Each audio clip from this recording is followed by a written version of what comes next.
የሱዳን ፈጥኖ ደራሽ ጦር በቀጠናው እየረበሸ ነው ሲሉ ኢሳያስ አፈወርቂ ገለጹ። በሌላ ዜና ትምህርት ሚኒስቴር በጥር ወር 2018 ዓ.ም የመውጫ ፈተና ይሰጣል ሲል ገለጸ። አድናቆት የተቸረው ግለሰብ ምን አድርጎ ይሁን ከኤርትራ የሚሰማው ጉድ ምንድን ነው? ሰሞኑን ከኢትዮጵያ ጋር በአሰብ ጉዳይ ግጭት ውስጥ እንደነበረች ይታወቃል። ኤርትራ አሁንም መዝለፏንና አንዳንድ ቦታ ላይ መግባቷ አልቀረም። እኛም ከሰማነው ዜናዎች አሁን ከደረሱን ፈጣን እና አንገብጋቢ ዜና አንዱ የሱዳን ፈጥኖ ደራሽ ጦር ቀጠናውን እየረበሸ ነው ሲል ኢሳያስ አፈወርቂ ተናገሩ።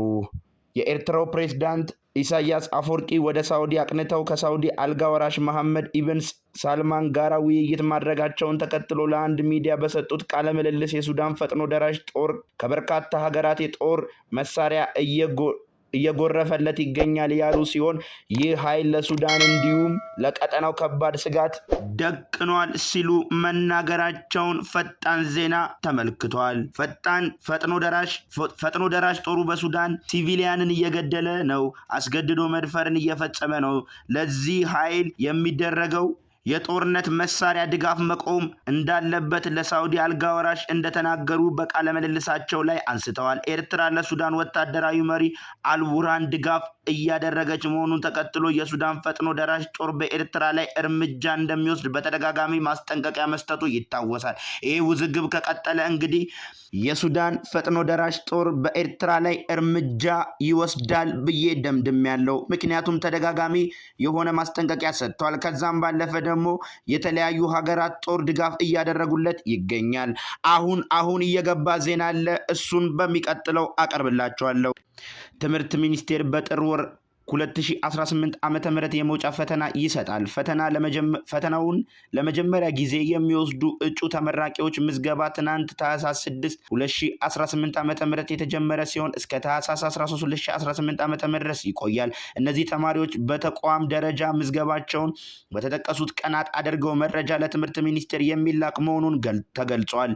የፈተናው አስተዳደር ክፍያ 750 ብር በኢትዮጵያ ንግድ ባንክ አካውንት በኩል በመክፈል የከፈሉትንም ኦሪጂናል ደረሰኛቸው ለየትምህርት ቤት ለየክፍላቸው መላክ ይጠበቅባቸዋል። የመውጫ ፈተና በድጋሚ የሚወስዱ አመልካቾች ምዝገባው የምታደርጉት ደግሞ በራሳቸው እንደሆነ ተገልጿል። ፈተናው በድጋሚ የሚወስዱ ምዝገባቸው ላይ ይከናወናል። የምዝገባው ሂደቱን ያሳያል ተብሎ ይታሰባል። ስለዚህ አድማጭ ተመልካቾቻችን ይህንን ዜና የሰማችሁ በጠቅላላ ዲስክሪፕሽን ላይ ሊንክ እናስቀምጥላችኋለን። በዛ ሊንክ መሰረት ቼክ ማድረግ ትችላላችሁ።